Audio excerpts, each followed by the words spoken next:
तो दोस्तों हम पढ़ रहे थे फिजिकल फार्मासिस्ट जो कि बी फार्मा थर्ड सेमेस्टर का सब्जेक्ट था। तो उसका जो अपन ने एक वीडियो में अपन ने डिस्कस किया था इंट्रोडक्शन पार्ट को। ठीक है, जो यूनिट 1 थी उसके इंट्रोडक्शन पार्ट को अपन ने डिस्कस किया हुआ। तो उसमें अपन ने देखा था सॉल्यूशन क्या कहलाता है और सॉल्यूशन के कौन कौन से टाइप होते हैं। ठीक है, ये सब जो अपन उसमें डिस्कस कर चुके हैं।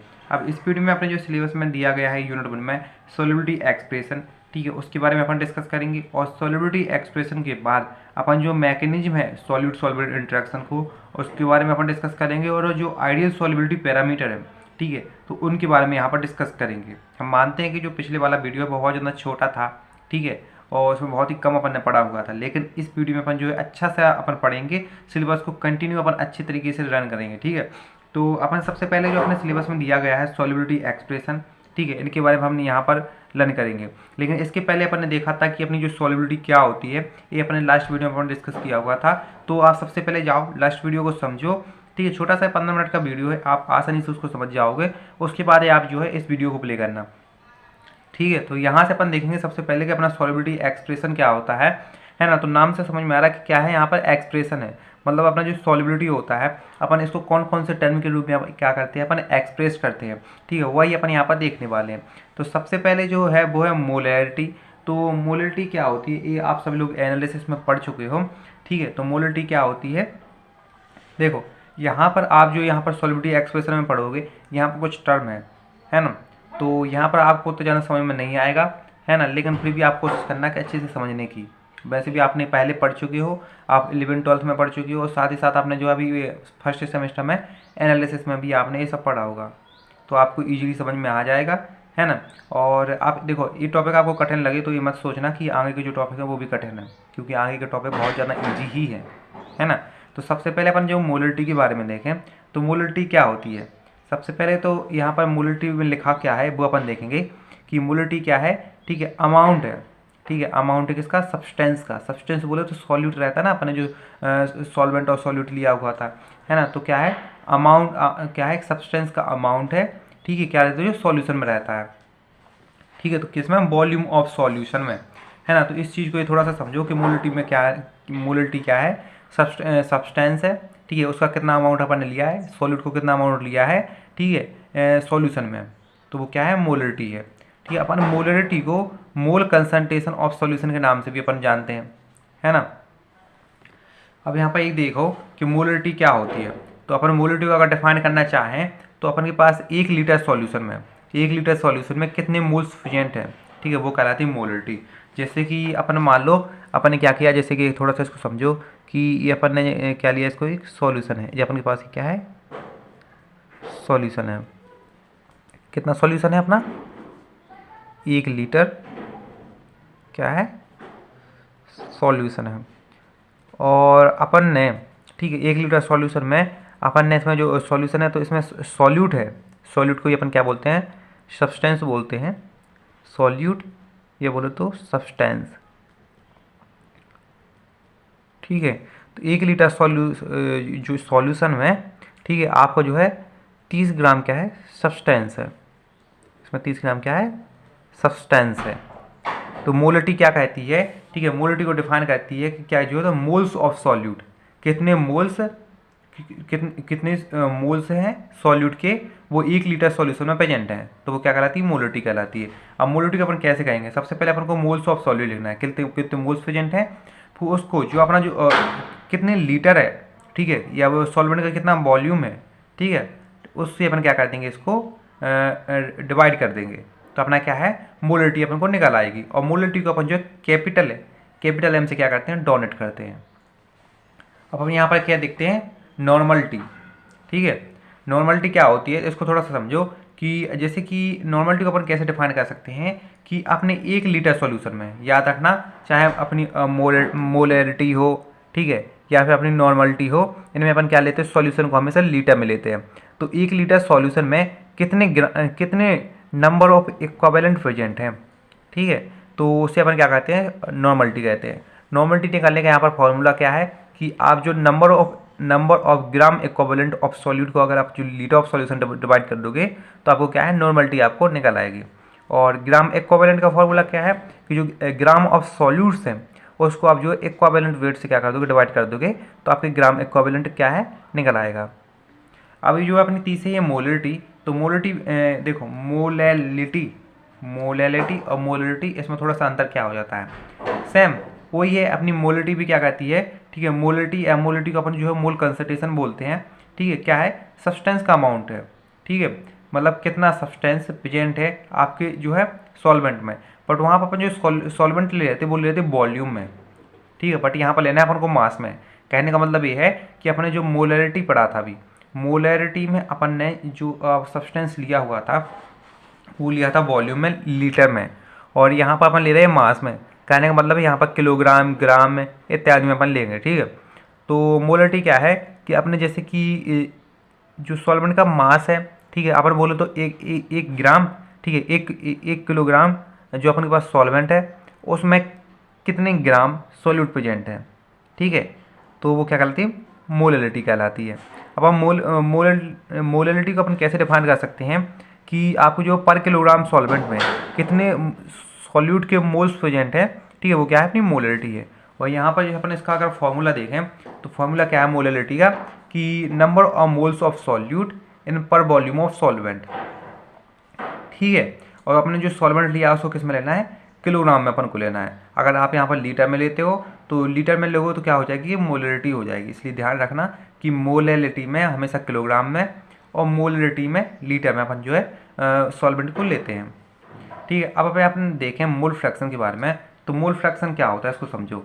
तो सबसे पहले थ्योरी में लिखा क्या है कि mole fraction is the ratio, ratio है किन चीज़ों का, सबसे पहले तो number of moles of one component, ठीक है, किसी एक कंपोनेंट के कितने मोल्स हैं, ठीक है, उसका नंबर, ठीक है, और आपके साथ साथ जो मिक्सचर लिया है, पूरा मिक्सचर है, ठीक है, उसका टोटल वॉल्यूम ऑफ मोल्स।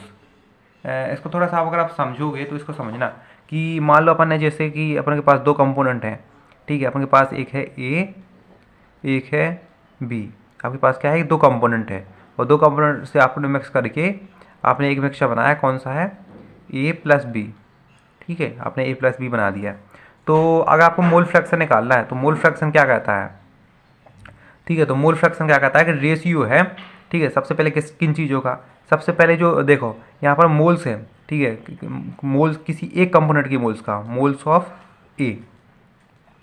जैसे अगर आपने मोल फ्रैक्शन निकाला किसी ए का, ठीक है, तो मोल फ्रैक्शन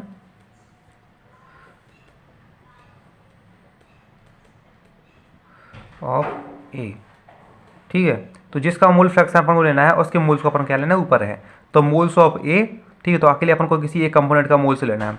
उसके बाद जो पूरे मिक्सचर के मोल्स लेना है, तो मोल्स ऑफ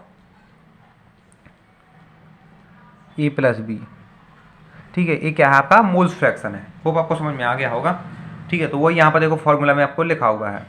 अब अपन देखिए आ गया परसेंटेज बाय वेट, ठीक है, परसेंटेज बाय वेट या इसी को अपन क्या कहते हैं, वेट बाय वेट परसेंटेज कहते हैं, ठीक है। और तो अपन उसको डिफाइन कैसे करेंगे, सबसे पहले देखो कि यहाँ पर लिखा गया कि आपके 100 ग्राम ऑफ सॉल्यूशन में कितने number of grams solute present है, तो वो क्या कहलाएगा, ठीक है, आपका जो क्या कहलाएगा, परसेंटेज बाय वेट कहलाएगा। यहाँ पर अगर फॉर्मूला भी आप देखोगे तो यहाँ पर परसेंटेज बाय मास, ठीक है, या परसेंटेज बाय मास बोलेंगे उसको, या परसेंटेज बाय वेट बोलेंगे।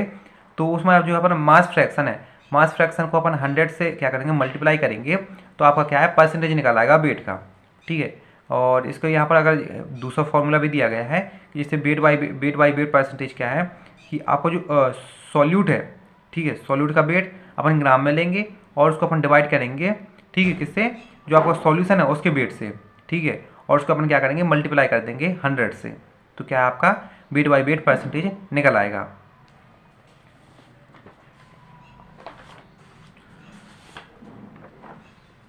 अब यहाँ पर अपन देखें परसेंटेज बाय वॉल्यूम क्या है, ठीक है। तो परसेंटेज बाय वॉल्यूम को अपन यहाँ पर थोड़ा सा देखें तो परसेंटेज बाय वॉल्यूम को अपन कैसे डिफाइन करेंगे कि जैसे वॉल्यूम बाय वॉल्यूम परसेंटेज इसको बोलेंगे, या इसी को अपन बी बाई बी परसेंटेज बोलते हैं, ठीक है। तो इसको अपन क्या करती है, मेजर करती है किसको, कंसंट्रेशन को, ठीक है, कंसंट्रेशन को मेजर करती है, ठीक है, सब्सटेंस की जितनी सॉल्यूशन में प्रेजेंट रहती है, मतलब कि आपकी जो सॉल्यूशन है उसमें कितने ग्राम आपका सॉल्यूट प्रेजेंट है, ठीक है, उसकी जो कंसंट्रेशन है, मात्रा है, ठीक है, उसको अपन मेजर करते हैं किसके द्वारा, ठीक है, वॉल्यूम बाई वॉल्यूम परसेंटेज के द्वारा। ठीक है, अपन इसको एक्सप्रेस कैसे कर सकते हैं? सबसे पहले अपन को अगर इसको एक्सप्रेस करना है तो आपको जो सॉल्यूट का वॉल्यूम है, ठीक है, उसको डिवाइड करना है सॉल्यूशन के वॉल्यूम से, और उसमें आपको क्या करना है 100 का मल्टीप्लाई कर देना है, तो आपको वॉल्यूम बाई वॉल्यूम परसेंटेज आपको निकल आएगा, है ना। और अपना जो सातवां दिया गया है वो परसेंटेज वेट इन वॉल्यूम। तो परसेंटेज वेट इन वॉल्यूम को आप कैसे डिफाइन करोगे? तो आपको क्या करना है, आपको जो सॉल्यूट है, ठीक है, सॉल्यूट का आपको वेट लेना है, वो लेना है सॉल्यूट का जो वेट लेना है वो लेना है ग्राम में, ठीक है, उसको आप डिवाइड करोगे सॉल्यूशन के वॉल्यूम से, और उसको जो है आपको क्या करना है 100 से मल्टीप्लाई कर देना है, तो आपका क्या है वेट बाई वॉल्यूम परसेंटेज आपका निकल जाएगा, है ना। तो ये थोड़ा सा है तो कैलकुलेशन वाली है, ठीक है, आपको यहाँ पर जो फॉर्मूला याद करने पड़ेंगे, तो सिंपल से थोड़ा सा हो जाता है, ज़्यादा समझने की कोशिश इसमें चीज़ है ही नहीं, है ना। तो ये तो सब अपन चीज़ें छोड़ो, अब जो अपन पढ़ने वाले हैं आपके सिलेबस में दिया गया है वो है आपकी जो है mechanism of solute solvent interaction, ठीक है, उसके बारे में थोड़ा सा अपन यहाँ पर देख लेते हैं। ठीक है, सॉल्युबिलिटी का इंट्रोडक्शन पार्ट को अपन डिस्कस कर चुके थे, साथ ही साथ अपन जो सॉल्युबिलिटी एक्सप्रेशन के बारे में अपन जो डिस्कस कर चुके हैं। अब अपन की सिलेबस में जो अगला दिया गया है mechanism of solubility solvent interaction, ठीक है, और जो आइडियल सॉल्युबिलिटी पैरामीटर, ठीक है, उनके बारे में यहाँ पर अपन डिस्कस करने वाले हैं। तो अभी तक तो आपको थोड़ा सा जो सॉल्युबिलिटी एक्सप्रेशन है वो आपको बोरिंग पार्ट लगा होगा, लेकिन अब आप यहाँ पर जो पढ़ने वाले हो, ठीक है, यहाँ से आपकी इंटरेस्टिंग चीज़ें आपकी स्टार्ट होने वाली हैं, है ना। बस आप जाओ पहले वाला वीडियो देख के आओ जिसमें अपन ने जो इंट्रोडक्शन पार्ट था, ठीक है, सबसे पहला वाला वीडियो है फिजिकल फार्मास्यूटिक्स का, जो कि हमने परसों अपलोड किया हुआ था, ठीक है, परसों या कल अपलोड किया हुआ था, तो आप उसको जाके चेक करो, ठीक है, और उसमें देखो, ठीक है, उसको आप समझ लो, क्योंकि वहाँ पर आप जब देखोगे कि आपका सॉल्यूशन क्या होता है, ठीक है, सॉल्यूशन का जो इंट्रोडक्शन पार्ट है कौन किस टाइप के सॉल्यूशन होते हैं, ठीक है, साथ ही साथ जो आप उसमें देखा था अपन ने कि सॉल्यूट और सॉल्वेंट क्या होते हैं, ठीक है, इन सब के बारे में आप देखो, उसके बाद फिर इस वीडियो पे आओ, क्योंकि जो है इसमें आपको पढ़ोगे कि सॉल्यूट सॉल्वेंट इंटरेक्शन, मतलब आपको जो है इंट्रोडक्शन पार्ट पता होना चाहिए, तभी आपको ये अच्छे से समझ में आएगा, है ना। तो चलिए अपन स्टार्ट करते हैं कि अपनी कौन कौन सी ऐसी मैकेनिज्म है जिससे क्या होता है सॉल्यूट सॉल्वेंट इंटरेक्शन होता है। देखो उसको पढ़ने से पहले अपन को कुछ जो बेसिक चीज़ें समझनी होगी, जो कि अपन ने उस वीडियो में भी अपन ने डिस्कस की हुई थी, तो वही चीज़ें यहाँ पर देखने वाले हैं। तो सबसे पहले अपन ने देखा हुआ था कि अपन के पास सॉल्यूशन को अपन को समझना पड़ेगा कि सॉल्यूशन क्या होता है ना। तो उस सॉल्यूशन के बारे में मैंने उस वीडियो में भी बताया था कि सॉल्यूशन क्या होता है, मिक्सचर होता है किन का, दो चीज़ों का, मिक्सचर ऑफ टू कंपोनेंट, दो कंपोनेंट का या दो चीज़ों का क्या होता है, मिक्सचर होता है सॉल्यूशन। अब ये कंपोनेंट क्या होते हैं, ये जो दो कंपोनेंट होते हैं वो होते हैं सॉल्यूट एंड सॉल्वेंट, ठीक है। अब बात आती है सॉल्यूट और सॉल्वेंट क्या होते हैं, है ना, ये भी अपन को समझना पड़ेगा कि सॉल्यूट एंड सॉल्वेंट क्या होते हैं। तो सॉल्यूट क्या होता है कि अपन जब दो चीज़ों को मिक्स करते हैं तो उनमें जो कम अमाउंट में प्रेजेंट रहती है, ठीक है, वो क्या कहलाता है, सॉल्यूट कहलाता है, और जो ज़्यादा अमाउंट में प्रेजेंट रहता है वो क्या कहलाता है, सॉल्वेंट कहलाता है, ठीक है। तो ये सिंपल सी चीज़ क्या होगी सॉल्यूट सॉल्वेंट के बारे में। अब एक चीज़ जो अपन देखो कि अपन क्या करते हैं, जो अपना सॉल्यूट होता है उसको अपन क्या करते हैं, मिलाते हैं या घोलते हैं या डिजोल्व करते हैं किसमें, सॉल्वेंट में, ठीक है। सॉल्यूट को सॉल्वेंट पर डिजोल्व करते हैं, क्योंकि जो कम चीज़ है उसको ज़्यादा चीज़ में अपन मिक्स करेंगे ना, ऐसा तो है नहीं कि ज़्यादा चीज़ वाली को कम चीज़ में मिक्स करेंगे, नहीं, है ना, कम चीज़ वाली को ही अपन क्या करते हैं ज़्यादा चीज़ वाली में मिक्स करते हैं। तो अपन ने एक एग्जाम्पल समझा था कि जैसे अपन ने लिया था शुगर सॉल्यूशन, इसी मान लो आपका ये शुगर है, ठीक है, आपकी क्या है शुगर है, और आपका ये क्या है वाटर है। तो अपन ने क्या किया था, इस शुगर को अपन ने इस वाटर में क्या किया था, मिक्स किया था, तो अपने क्या बना था, आपका एक शुगर सॉल्यूशन बन गया था, है ना, ये क्या था, एक शुगर सॉल्यूशन बन गया था। तो अपना शुगर क्या था, सॉल्यूट था, और वाटर क्या था अपना, सॉल्वेंट था। अपन ये सब चीज़ें अपन इंट्रोडक्शन पार्ट में अपन पढ़ चुके हैं। तो अभी अपन ने क्या सीखा कि अपना सॉल्यूशन क्या होता है, मिक्सचर होता है दो कंपोनेंट का, ठीक है, और दो कंपोनेंट कौन कौन से होते हैं, सॉल्यूट और सॉल्वेंट होते हैं। सॉल्यूट वो कहलाता है जो लेस अमाउंट में प्रेजेंट रहता है, और सॉल्वेंट वो कहलाता है जो मोर अमाउंट में प्रेजेंट रहता है। और सॉल्यूट को अपन क्या करते हैं, सॉल्वेंट में अपन मिक्स करते हैं, और अपन ने एक एग्जाम्पल से भी समझाया कि अपने सॉल्यूट को सॉल्वेंट में मिक्स किया तो अपना सॉल्यूशन बना, है ना। तो अब यहाँ पर एक चीज़ आती है कि जब आप सॉल्यूट और सॉल्वेंट को मिक्स करते हो तो सॉल्यूशन बन जाता है, लेकिन यहाँ पर जो आपकी जो सॉल्वेंट के पार्टिकल हैं और सॉल्यूट के पार्टिकल्स हैं, ये जब मिक्स होते हैं, है ना, तो आप एक दूसरे को क्या करते होंगे, फेवर करते होंगे, पसंद करते होंगे, तभी तो मिक्स हो रहा है ना। तो यहाँ पर एक नई चीज़ सीखी, फेवर करना, क्या क्या है, फेवर, ठीक है, फेवर का मतलब एक दूसरे को पसंद करते होंगे। तो यहाँ पर यहाँ के जो मॉलिक्यूल है, मतलब सॉल्वेंट के मॉलिक्यूल और सॉलिड के मॉलिक्यूल है, इनके बीच क्या होता है कि फेवरेबल इंट्रैक्शन होता होगा। इंट्रैक्शन मतलब ये जुड़ते होंगे, तो इनके बीच क्या होगा, एक फेवरेबल इंट्रैक्शन होगा, तभी आपका सॉल्यूशन बनेगा। तो जरूरी है कि इनके बीच जब तक फेवरेबल इंट्रैक्शन नहीं होगा तो अपना सॉल्यूशन नहीं बन सकता है। क्योंकि अगर आपके जो सॉल्वेंट के मॉलिक्यूल हैं, सॉलिड के मॉलिक्यूल को पसंद ही नहीं किया, ठीक, उनके बीच इंट्रैक्शन ही नहीं हुआ, तो ये आपस में मिक्स नहीं होंगे, मिक्स नहीं होंगे तो अपना सॉल्यूशन नहीं बनेगा। तो सॉल्यूशन को अगर बनाना है तो जरूरी है कि सॉल्यूट और सॉल्वेंट के मॉलिक्यूल्स के बीच क्या होना चाहिए, एक फेवरेबल इंट्रैक्शन होना चाहिए, है ना। और फेवरेबल इंट्रैक्शन किस तरीके से होता है, इसकी अपन पूरी एक मैकेनिज्म पढ़ेंगे अपन। तो मैकेनिज्म अपन जो है 3 पॉइंट अपन यहाँ पर देखने वाले हैं। तो सबसे पहले जो अपन 3 पॉइंट अपन क्या देखेंगे, इसको थोड़ा समझो, मैं बाद में आपको थ्योरी समझा दूंगा। सबसे पहले है D attachment, detachment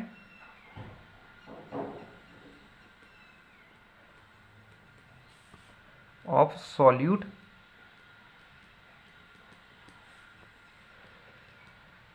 from bulk molecule, ठीक है। तो इस वाले स्टेप में क्या होगा, सबसे पहला स्टेप अपन ने देखा, तो उसमें क्या होगा कि आपका जो बल्क मॉलिक्यूल्स रहता है, बल्क मॉलिक्यूल्स किसका होगा, आपकी सॉल्यूट का बल्क मॉलिक्यूल्स होगा। तो जैसे अपन यहाँ पर एक समझो कि अपन जैसे क्या लिया, आपका एक सॉल्यूट लिया, ठीक है, आपका क्या एक सॉल्यूट है। देखो आपके जितने भी सॉल्यूट रहते हैं, ठीक है, सॉल्यूट बोलें तो या कोई भी सब्सटेंस बोलें तो हमेशा इस तरह से ही रहते हैं। जैसे इस तरह से कहने का मतलब ये है कि आपका कोई भी सॉल्यूट के जो पार्टिकल्स रहते हैं, जैसे कि आपका कोई भी चीज़ होगी, कोई भी सब्सटेंस हो गया, वो हमेशा ऐसे रहता है कि उसके जो एक एक पार्टिकल्स रहते हैं, वो एक एक पार्टिकल्स रहते हैं दूसरे पार्टिकल से इस तरह से जुड़े हुए होते हैं। इनके बीच ये जो आपको दिख रहा है क्या होता है, बॉन्ड होता है। ये क्या होता है, बॉन्ड होता है। ये बॉन्ड कोई सा भी बॉन्ड हो सकता है, चाहे हाइड्रोजन बॉन्ड हो सकता है, ठीक है, वन डबल बॉन्ड हो सकता है, ये कोई से भी आपका ये बॉन्ड हो सकता है। बॉन्ड वेरी करता है कि सब्सटेंस किस तरह का है। तो क्या रहता है, कोई भी सब्सटेंस रहता है, चाहे वो सॉल्यूट हो सॉल्वेंट हो, ठीक है, सभी के पार्टिकल क्या रहते हैं यहाँ पर एक दूसरे से इसी तरह से आपके जुड़े हुए होते हैं। तो अपन ने समझा कि अपना क्या है, अपना जो सॉल्वेंट है, ठीक है, अपनी या समझो कि अपना सॉल्यूट है, ठीक है। तो ये क्या है, आपका एक सॉल्यूट है।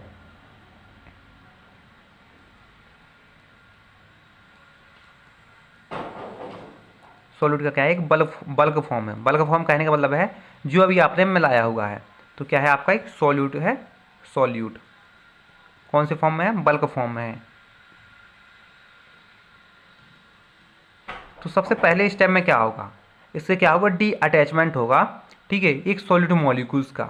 मतलब ये क्या है, देखो एक सॉल्यूट मॉलिक्यूल्स है, ठीक है, इनमें से किसी एक सॉल्यूट का क्या होगा, डी अटैचमेंट होगा। कहने का मतलब ये है कि आपका ये जो बल्क फॉर्म से आपका कोई एक सॉल्यूट का मॉलिक्यूल या एक सॉल्यूट का पार्टिकल क्या होगा, आपका अलग हो जाएगा, ठीक है, डी अटैचमेंट हो जाएगा उसका, है ना। तो अब अपना क्या हो जाएगा कि इस तरह से आपका बन जाएगा, जैसे कोई भी अगर आपको एक पार्टिकल को यहाँ से क्या करना है, आपको रिमूव कर देना है।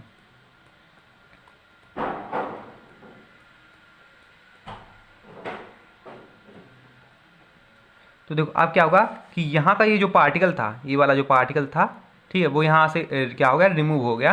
तो आपका ये जो जगह है वो आप क्या हो गई, खाली हो गई, ठीक है। तो ये क्या है, आपका सॉल्यूट है। ये क्या है,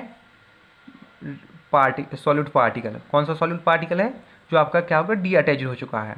तो सबसे पहले स्टेप में क्या होगा कि आपका जो सॉल्यूट से, आपके सॉल्यूट से एक सॉल्यूट का जो मॉलिक्यूल्स है वो क्या होगा, डी अटैच्ड होगा, अलग हो जाएगा, ठीक है। तो ये पहला स्टेप हो गया। अब आपका जो यहाँ पर दूसरा स्टेप था, ठीक है, दूसरा स्टेप था, दूसरा स्टेप में क्या था आपका, ठीक है, फॉर्मेशन। फॉर्मेशन मतलब क्या होता है, बनना। तो मतलब यहाँ पर कोई एक चीज़ बनने वाली है, ठीक है, formation of back and side. Back and side क्या होती है, खाली जगह होती है, ठीक है। बैक एंड साइड वो जगह होती है जहाँ पर कोई दूसरा मॉलिक्यूल आके जुड़ सके। तो क्या होने वाला है यहाँ पर, formation of back and side होने वाला है। तो देखो अपन को एक चीज़ पता है कि यहाँ पर जो अपन को सॉल्यूट के पार्टिकल को तो जोड़ना है, तो सॉल्यूट का पार्टिकल किस चीज़ से जुड़ने वाला है, सॉल्वेंट से जुड़ने वाला है। इसलिए जो यहाँ पर जो बैक एंड साइड होगी, ठीक है, उसका फॉर्मेशन भी कहाँ होगा, सॉल्वेंट में होगा। तो यहाँ पर अपन लिखेंगे formation of back and side in solvent, ठीक है। तो अपन को क्या करना है, आपको जो बैक एंड साइड का फॉर्मेशन करना है सॉल्वेंट में। तो सॉल्वेंट में कैसे होगा, तो अपन यहाँ पर देखो क्या है, आपका एक सॉल्वेंट है, ठीक है, आपका ये क्या है, सॉल्वेंट है, आपका क्या है, एक सॉल्वेंट है। ये तो क्या है, अपनी नॉर्मली कंडीशन में है।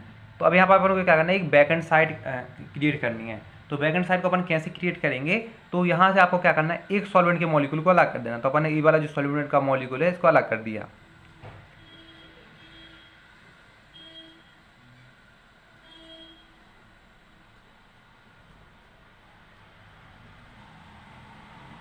ठीक है, तो आपका क्या होगा, एक सॉल्वेंट का मॉलिक्यूल क्या होगा, ये अलग हो गया। तो यहाँ पर क्या होगी, आपकी खाली जगह हो गई। तो ये जो खाली जगह रहता है, ठीक है, ये वाली जो जगह रहती है इसी को अपन क्या बोलते हैं, बैक एंड साइड बोलते हैं, या कहीं कहीं पर इसको अपन कैविटी भी आपको देखने को मिलेगा। तो बैक एंड साइड और कैविटी क्या होती है, वही होती है। ठीक है, तो आपके सॉल्वेंट के मॉलिक्यूल्स के बीच में क्या हो गया, यहाँ पर एक बैक एंड साइड क्रिएट हो गई। अब क्या होगा, आपका जो थर्ड स्टेप में क्या होगा, आपकी जो बैक एंड साइड पे, और बैक एंड साइड क्या है, सॉल्वेंट में है, और आपका जो सॉल्यूट है, इस सॉल्यूट जो यहाँ से आपका रिमूव हुआ था, ठीक है, बल्क फॉर्म से, तो ये सॉल्यूट जो है आके, ठीक है, तीसरे स्टेप में आपकी जो सॉल्वेंट की इस वाली जगह पे क्या हो जाएगा, जुड़ जाएगा। ठीक है, तो तीसरे स्टेप में क्या होगा कि आपको जो सॉल्वेंट है, ठीक है, सॉल्वेंट है, इसमें जो बैक एंड साइड है, ठीक है, आपको जो सॉल्वेंट है बैक एंड साइड के साथ वो क्या करेगा, इंटरेक्ट करेगा किसके साथ, सॉलिड की एक मॉलिक्यूल के साथ। जब सॉलिड के एक मॉलिक्यूल क्या होगा, इसके साथ इंटरेक्ट होगा, ठीक है, सॉल्वेंट के साथ जिसमें बैक एंड साइड क्रिएट है, तो ये आगे इस जगह पे जुड़ जाएगा, है ना।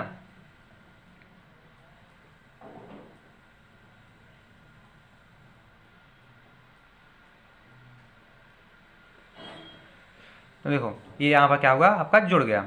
तो आपका क्या हो गया, यहाँ पर सॉल्यूट का सॉल्वेंट के साथ क्या होगा, सॉल्यूट सॉल्वेंट इंटरेक्शन देखने को मिलेगा। ये सिंपल सी प्रोसेस किसकी है, ठीक है, मैकेनिज्म है सॉल्यूट सॉल्वेंट इंटरेक्शन की। होप आपको समझ में आ गया होगा। अब यहाँ पर अपन थ्योरी के बारे में देखेंगे, थ्योरी में आपको लिखा क्या हुआ है। तो थ्योरी में सेम चीज़ें वही लिखी हुई हैं कि अगर आपको सॉल्यूट को अगर आपको सॉल्वेंट में डिजोल्व करना है, तो सबसे पहले क्या होना चाहिए, उनके सॉल्यूट और सॉल्वेंट के मॉलिक्यूल के बीच में एक क्या होना चाहिए, फेवरेबल इंटरेक्शन होना चाहिए। अगर फेवरेबल इंटरेक्शन नहीं है तो वो कैसे डिजोल्व होंगे, ठीक है, जितना अच्छा, ठीक है, उनके बीच में इंटरेक्शन होगा, ठीक है, उतनी क्या होगा, आपका जो है सॉल्यूट सॉल्वेंट इंटरेक्शन उतनी अच्छे से होगा, और जितने अच्छे से सॉल्यूट सॉल्वेंट इंटरेक्शन होगा, ठीक है, उतनी जल्दी आपका सॉल्यूशन क्या क्या होगा, फॉर्मेशन होगा, है ना। तो क्या लिखा है, ये जो डिजॉल्विंग प्रोसेस है वो डिपेंड रहती है फ्री एनर्जी चेंज पे, ठीक है, जो सॉल्यूट और सॉल्वेंट के बीच में जो फ्री एनर्जी चेंज होने वाला है क्या रहती है, उस पर डिपेंड रहती है। अब इसकी जो मैकेनिज्म के 3 स्टेप हैं। तो सबसे पहला स्टेप है D attachment of solute from bulk molecule. सबसे पहले वही सेम चीज़ें वही हम लिखी हुई है कि जो बल्क मॉलिक्यूल से क्या करने वाला है, एक सॉल्यूट के मॉलिक्यूल्स को डी अटैचमेंट करने वाले हैं। सेम वही एग्जांपल जो मैंने अभी आपको समझाया वही लिखा हुआ है कि आपका मान लो क्या है कि सॉल्यूट का बल्क फॉर्म है, ठीक है, सॉल्यूट के बल्क फॉर्म से यहाँ से मान लो यहाँ से ए वाला सॉल्यूट, ठीक है, एक सॉल्यूट का क्या हो जाने वाला, डी अटैचमेंट होने वाला है। तो यहाँ पर आप देखो कि यहाँ पर एक खाली जगह रहेगी, इसकी जगह देखो खाली जगह है, और आपको सॉल्यूट का एक मॉलिक्यूल क्या हो गया, उसका डी अटैचमेंट हो गया, है ना। और यहाँ पर सेम चीज़ें वही थ्योरी में लिखी हुई है कि सबसे पहले स्टेप में क्या होगा, आपके बल्क मॉलिक्यूल जो बल्क मॉलिक्यूल सॉल्यूट का बल्क मॉलिक्यूल्स है, ठीक है, उससे जो वन मॉलिक्यूल्स रहता है सॉल्यूट का, वो क्या हो जाता है, गेट डी अटैच, क्या हो जाता है, डी अटैच हो जाता है, अलग हो जाता है, ठीक है, जिसको अपन फर्दर यूज करते हैं, ठीक है, मतलब इस वाले का अपन यूज किया था ना सॉल्यूट सॉल्वेंट इंटरेक्शन में, ठीक है, this is further use in the solute solvent interaction.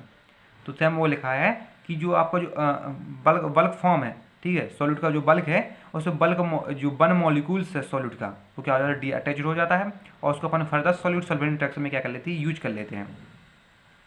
ये जो सॉलिड मॉलिक्यूल्स रहता है, ठीक है, उसको रिमूव करते हैं किससे, क्रिस्टल से, क्योंकि यहाँ पर आप जो ये पूरा फॉर्म रहता है वो क्या रहता है, बल्क फॉर्म है, वो क्या है, क्रिस्टली तो है, ठीक है, इससे अपन क्या करते हैं, एक सॉलिड के मॉलिक्यूल्स को या ड्रग को अपन क्या करते हैं, अलग कर लेते हैं, है ना। तो सबसे पहला स्टेप आपको समझ में आ गया कि D attachment of solute from bulk form. दूसरे में क्या है कि आपको जो सॉल्वेंट है, सॉल्वेंट में क्या करने वाला है, बैक एंड साइड का क्या करना है, फॉर्मेशन होना है, ठीक है। तो इसमें अपन क्या लिखा हुआ है, जैसे अपन सबसे पहले तो इसको समझो कि जैसे अपन के पास था ये क्या था, एक सॉल्वेंट था, तो सॉल्वेंट से अपन को क्या करना है, बैक एंड साइड क्रिएट करनी है। तो अपन ने क्या कर लिया, यहाँ की बैक एंड साइड क्रिएट कर ली यहाँ इस वाली जगह पे, तो इससे अपन क्या कर लिया, ये वाला सॉल्वेंट मॉलिक्यूल को अपन ने अलग कर लिया। तो यहाँ पर क्या करेंगे, बैक एंड साइड क्रिएट हो गई, या इसी को अपन बोलते हैं कैविटी, ठीक है। तो अपन बोलेंगे कैविटी क्रिएट हो गई या उसको बैक एंड साइड क्रिएट हो गई।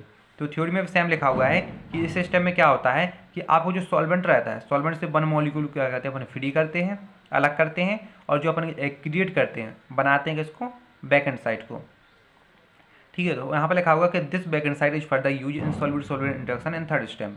तो यहाँ पर लिखा हुआ है कि ये जो बैक एंड साइड रहती है, ठीक है, इसको अपन जो थर्ड स्टेप में जो सॉल्यूट सॉल्वेंट इंटरेक्शन होने वाला है उसमें अपन क्या करते हैं, यूज करते हैं। तो देखो अभी अपन ने यहाँ पर एक चीज़ लिखी थी कि अपन जो सॉल्यूट के मॉलिक्यूल को सॉल्यूट सॉल्वेंट इंटरेक्शन में यूज करते हैं और यहाँ से बैक एंड साइड को यूज करते हैं। तो अपन ने तीसरे स्टेप में आके अपन ने इन्हीं जो चीज़ों को अपन ने क्या कर लिया, यूज कर लिया। तो तीसरे स्टेप को यहाँ पर आप देखो, जब तीसरे स्टेप आप देख रहे हो तो तीसरे स्टेप में अपन क्या करते हैं कि आपके पास क्या रहता है, सॉल्वेंट रहता है, इस सॉल्यूट के मॉलिक्यूल्स रहता है, ठीक है। तो सॉल्वेंट के मॉलिक्यूल्स के बीच में क्या है आपकी, देखो यहाँ पर क्या है, बैक एंड साइड है, ठीक है। तो बैक एंड साइड वाला सॉल्वेंट मॉलिक्यूल है, ये सॉल्यूट है, ठीक है। तो आपने जब इन दोनों चीज़ों के बीच में इंट्रैक्शन करवाया तो ये वाला जो सॉल्यूट मॉलिक्यूल है वो इस वाली चीज़ की जगह क्या हो जाता है, फिट हो जाता है, और क्या होता है आपका सॉल्यूट क्या है, सॉल्वेंट के अंदर समा जाता है और सॉल्यूट सॉल्वेंट इंट्रैक्शन आपको देखने को मिलता है।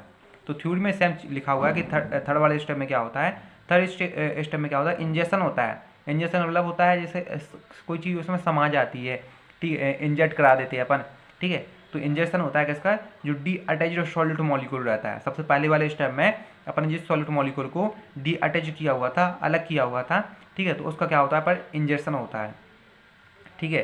तो molecule inside and create back side of solvent, कहाँ पर मॉलिक्यूल इनसाइड होता है, ठीक है, किसका कहाँ पर मॉलिक्यूल फिट होता है, जो अपन ने बैक एंड साइड क्रिएट की हुई है सॉल्वेंट में उसमें, ठीक है।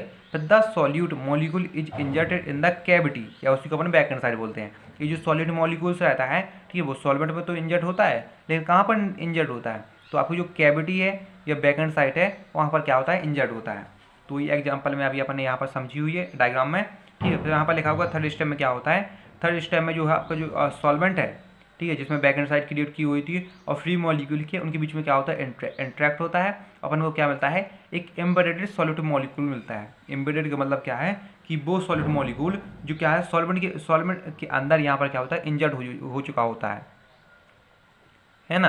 तो आपकी ये जो सिंपल सी मैकेनिज्म है सॉल्वेंट सॉल्वेंट इंट्रैक्शन की। और एक चीज़ हमेशा याद रखना कि सॉल्वेंट सॉल्वेंट इंट्रैक्शन क्या होता है, प्रोपोर्शनल होता है, डायरेक्टली प्रोपोर्शनल होता है सॉल्युबिलिटी के। कहने का मतलब क्या है कि आपके जो सॉल्यूट सॉल्वेंट के बीच में जो इंट्रैक्शन है वो जितना ज़्यादा अच्छा होगा, ठीक है, जितना ज़्यादा होगा सॉल्यूट सॉल्वेंट इंट्रैक्शन उतनी ज़्यादा आपकी सॉल्युबिलिटी होगी, और सॉल्यूट सॉल्वेंट इंट्रैक्शन जितना कम होगा, ठीक है, उतनी ही कम आपकी सॉल्युबिलिटी होगी, है ना। तो सिंपल सा है, आपको ये समझ में आ गया होगा। अब यहाँ पर एक चीज़ और थोड़ा सा यहाँ पर समझो कि आपकी जो मैकेनिज्म है सॉल्वेंट की, ठीक है, वो डिपेंड करती है कि आपका जो सॉल्वेंट है वो किस नेचर का है, किस तरह का है, ठीक है। तो यहाँ पर अपन जो देखेंगे कि आपकी जो यहाँ पर फील्ड रहती है, ठीक है, यहाँ पर तीन तरह के आपकी जो है सॉल्वेंट प्रेजेंट रहते हैं। तो सभी सॉल्वेंट की अपनी अलग अलग मैकेनिज्म है। तो सबसे पहले अपन देखेंगे कि पोलर सॉल्वेंट की मैकेनिज्म क्या है, ठीक है। तो पोलर सॉल्वेंट में क्या होगा कि सबसे पहले तो यहाँ पर एक चीज़ हमेशा याद रखना कि यहाँ पर क्या होने वाला है, एक प्रोसेस होती है, ठीक है, like dissolve like dissolve like कहने का मतलब क्या है, इसको थोड़ा सा आप समझने की कोशिश करो। तो देखो लाइक डिजोल्व लाइक मतलब जैसा है उसे वैसा ही चाहिए, है ना। लाइक डिजोल्व लाइक का मतलब क्या है कि जैसा है उसको वैसा ही चाहिए। तो अब इसमें क्या होगा, इसको थोड़ा सा आप अगर समझो तो क्या होगा, लाइक डिजोल्व लाइक में थोड़ा सा अगर यहाँ पर देखो, इसे आपका क्या है, लाइक डिजोल्व लाइक कहने का मतलब यह है कि उसको जैसा है उसको वैसी ही चीज़ चाहिए। तो सबसे पहले अगर आपके पास कोई अगर पोलर, देखो तीन तरह की चीज़ देखने को मिलती है। यहाँ पर आप चीज़ों को समझो तो आपकी जो फार्मेसी है, ठीक है, यहाँ पर आप तीन तरह के सॉल्वेंट देखोगे। एक तो देखोगे आप पोलर सॉल्वेंट या पोलर सॉल्यूट, ठीक है, और एक आप देखोगे नॉन पोलर, ठीक है, नॉन पोलर, पोलर और सेमी पोलर, ठीक है। आप तीन चीज़ें आप यहाँ पर देखोगे। अब बात ये पोलर और नॉन पोलर और सेमी पोलर होते क्या हैं, ठीक है। तो ये चीज़ अपन तीन चीज़ें होती हैं। तो अब अपन देखेंगे पोलर सॉल्वेंट होते क्या हैं। पोलर सॉल्वेंट या पोलर कंपाउंड, क्योंकि चाहे सॉल्यूट हो सॉल्वेंट हो दोनों आ जाएंगे इसमें, है ना। तो पोलर कंपाउंड और नॉन पोलर कंपाउंड क्या होते हैं। तो एक चीज़ समझो, पोलर कंपाउंड जैसे कि यहाँ पर एक एग्जांपल देखो कि अपना जो HCl होता है हाइड्रोक्लोरिक एसिड, वो क्या एक पोलर कंपाउंड है ना। तो पोलर कंपाउंड क्या होते हैं, जैसे कि अपन HCl को अपन लिखते हैं तो क्या लिखते हैं कि यहाँ पर अपन लिखते हैं कि H+Cl-। तो ये समझो कि जिस भी कंपाउंड के अंदर आपको जो है आपको एक जैसे अपन यहाँ पर HCl है तो HCl को अपने तोड़ा तो अपने पास एक हाइड्रोजन है, क्लोरीन है। तो अगर किसी कंपाउंड के अंदर पॉजिटिव और नेगेटिव दोनों चीज़ें प्रेजेंट रहती है तो वो कहलाता है पोलर, है ना। और अगर किसी कंपाउंड के अंदर सिर्फ एक ही चीज़ प्रेजेंट है तो वो कहलाता है नॉन पोलर। जैसे कि अपने देखा होगा कि नॉन पोलर में अपन एग्जांपल लेते हैं, ठीक है। नॉन पोलर में एक से मॉलिक्यूल्स आ जाते हैं, ठीक है। एक से मॉलिक्यूल जैसे कि H2 आ जाता है, ठीक है, F2, ठीक है। ऐसे इस तरह से जो आते यहाँ पर इस तरह से, ठीक है, ये क्या आते हैं एक से मॉलिक्यूल में आ जाते हैं, ठीक है। लेकिन जिस मॉलिक्यूल के अंदर आपको जो पॉजिटिव और नेगेटिव दोनों प्रेजेंट रहते हैं, ठीक है, वो क्या कहलाता है पोलर। और जिसके अंदर जो ओनली एक से मॉलिक्यूल प्रेजेंट रहते हैं वो कहलाता है नॉन पोलर। तो आपको पोलर नॉन पोलर समझ में आ गया होगा। और सेमी पोलर वो क्या कहलाता है, जो पोलर मॉलिक्यूल की कुछ प्रॉपर्टी और नॉन पोलर मॉलिक्यूल की कुछ प्रॉपर्टी को एक साथ होती हैं तो वो कहलाता है सेमी पोलर। मतलब कुछ मात्रा में पोलर होता है और क्या होता है नॉन पोलर होता है, दोनों होता है, तो वो कहलाता है सेमी पोलर। खूब आपको polar non polar semi polar समझ में आ गया होगा। तो अब यहाँ पर क्या करता है, यहाँ पर क्या होता है लाइक डिजोल्व लाइक की प्रोसेस आपको देखने को मिलती है। मतलब कि आपके पास जैसा सॉल्वेंट है, ठीक है, वैसे ही सॉल्यूट होना चाहिए, है ना। तो अगर आपके पास जैसे कि अगर पोलर सॉल्यूट है, ठीक है, तो पोलर सॉल्यूट है तो पोलर सॉल्यूट क्या कहेगा कि भाई मैं जैसा हूँ मुझे वैसा ही चाहिए। तो पोलर सॉल्यूट को क्या करना पड़ेगा कि पोलर सॉल्यूट को पोलर सॉल्वेंट ही चाहिए पड़ेगा, पोलर सॉल्यूट को पोलर सॉल्वेंट चाहिए पड़ेगा। ठीक है, इसी तरह आपका अगर नॉन पोलर सॉल्यूट है, ठीक है, नॉन पोलर सॉल्यूट है, ठीक है, तो उसको नॉन पोलर सॉल्वेंट ही चाहिए पड़ेगा, है ना। और सेमी पोलर है, ठीक है, तो सेमी पोलर को सेमी पोलर सॉल्वेंट चाहिए पड़ेगा। मतलब जो जैसा है उसी वैसी ही चीज़ चाहिए, है ना। अगर मैं बुरा हूँ तो मुझे बुरा इंसान ही चाहिए, ठीक है, और मैं गुंडा हूँ तो मुझे गुंडा चाहिए, मैं हीरो हूँ तो मुझे हीरो चाहिए, ठीक है। मतलब जैसा है उसे वैसा ही चाहिए, है ना। तो यहाँ पर मैकेनिज्म में क्या लिखा हुआ है, सबसे पहले पोलर सॉल्वेंट पे देखें तो सबसे पहले यहाँ पर लिखा हुआ है कि वही चीज़ कि यहाँ पर जो पोलर सॉल्यूट है वो डिजोल्व होगी किसमें, ओनली पोलर सॉल्वेंट में। जैसे कि एग्जांपल अपन देखो तो एग्जांपल में आपका वाटर क्या है, वाटर क्या है आपका पोलर सॉल्यूट है ना। वाटर क्या है आपका पोलर सॉल्यूट है, और इथेनॉल भी क्या है आपका पोलर है। तो वाटर क्या है सॉल्वेंट है, इथेनॉल क्या है आपका सॉल्यूट है। तो क्या है इथेनॉल जो है वाटर में इजीली डिजोल्व हो जाता है क्योंकि दोनों क्या है पोलर नेचर के है। अब इसकी मैकेनिज्म क्या होती है, तो इसकी मैकेनिज्म आप देखो तो सबसे भी इनके बीच क्या होता है, इनके बीच क्या होता है हाई डाई इलेक्ट्रिक कांस्टेंट होता है। अब इसे आपका नाम याद रखो डाई इलेक्ट्रिक कांस्टेंट के बारे में। वहाँ के आप इसका जो है जब TC यूनिट पढ़ोगे वहाँ पर आप डाई इलेक्ट्रिक कांस्टेंट के बारे में आप पूरा पढ़ोगे तो यहाँ पर रखो इतनी याद रखो कि इनके बीच क्या होता है हाई डाई इलेक्ट्रिक कांस्टेंट होता है। और यहाँ पर जो इनके सॉल्यूट और सॉल्वेंट के मॉलिक्यूल्स होते हैं, ठीक है, जब एक दूसरे से इनके बीच सॉल्यूट सॉल्वेंट इंटरेक्शन बनेगा तो अभी मैंने बताया था कि जैसे कि यहाँ पर जैसे ये क्या है सॉल्यूट का मॉलिक्यूल्स है, ठीक है, और क्या है सॉल्वेंट का मॉलिक्यूल है, ठीक है। जब पोलर सॉल्वेंट में है तो इनके बीच ये जो बॉन्ड बनता है, ठीक है, बॉन्ड कौन सा होगा, हाइड्रोजन बॉन्ड का फॉर्मेशन होता है इनके बीच। कौन से बॉन्ड का फॉर्मेशन होता है, हाइड्रोजन बॉन्ड का फॉर्मेशन होता है। यहाँ पर ये जो बॉन्ड बनेगा वो क्या होगा, हाइड्रोजन बॉन्ड होगा। तो इनके बीच क्या होगा, हाइड्रोजन बॉन्ड का फॉर्मेशन होता है। और क्या होता है डाइपोल इंट्रैक्शन आपको देखने को मिलेगा। अब नॉन पोलर सॉल्वेंट में क्या होता है, तो नॉन पोलर सॉल्वेंट में क्या होगा, डिजोल्व होगा कौन सा, ओनली नॉन पोलर सॉल्यूट ही डिजोल्व होगा, ठीक है, बाय इंक्लूड डाइपोल इंट्रैक्शन, ठीक है। डाइपोल इंट्रैक्शन के द्वारा नॉन पोलर सॉल्वेंट में नॉन पोलर सॉल्यूट डिजोल्व होगा, ठीक है। यहाँ पर कुछ एग्जांपल भी दिए गए हैं जैसे कि आपका जो फैट्स हो गया, ठीक है, ऑयल्स हो गए, बेंजीन हो गए, ये सभी जो है नॉन पोलर सॉल्वेंट के एग्जांपल हैं। इसकी मैकेनिज्म में क्या होगा कि इनके बीच क्या होता है जो सॉल्यूट और सॉल्वेंट के जो मॉलिक्यूल्स होते हैं इनके बीच में यहाँ पर एक फोर्स वर्क करता है, ठीक है। कौन सा फोर्स होता है, वो weak van der Waals force होता है, ठीक है। और सेमी पोलर सॉल्वेंट में क्या होगा, तो यहाँ पर जो सेमी सोलर सॉल्वेंट रहते हैं वो डिजोल्व कहते हैं सेमी सोलर सॉल्यूट को डाइपोल मूवमेंट के द्वारा, है ना। यहाँ पर क्या होता है इनके बीच एक डाइपोल मूवमेंट होता है जिसके द्वारा आपको जो सेमी पोलर सॉल्यूट है वो सेमी पोलर सॉल्वेंट में क्या होते हैं, डिजोल्व होते हैं। यहाँ पर जैसे कि एग्जांपल में दिया गया है, जैसे कि आपको जो एसीटोन रहता है वो सेमी पोलर नेचर का रहता है। वो क्या करता है, वो इंक्रीज कर देता है सॉल्युबिलिटी को, ठीक है, जो ईथर की सॉल्युबिलिटी को एसीटोन इंक्रीज कर देता है वाटर में, है ना। अगर आप जैसे कि ईथर की जो सॉल्युबिलिटी है, ठीक है, अगर वाटर में अगर ईथर सही तरह से मिक्स नहीं हो रहा है और उसमें आप जो एसीटोन को मिक्स कर दोगे तो आपका जो ईथर जो है वाटर में अच्छी तरीके से मिक्स होने लगेगा, है ना। तो ये तो सिंपल सा था, अभी अपन देख चुके हैं पूरा। इसमें टॉपिक था अपने सिलेबस में दिया गया है कौन सा, mechanism of solute solvent interaction, ठीक है।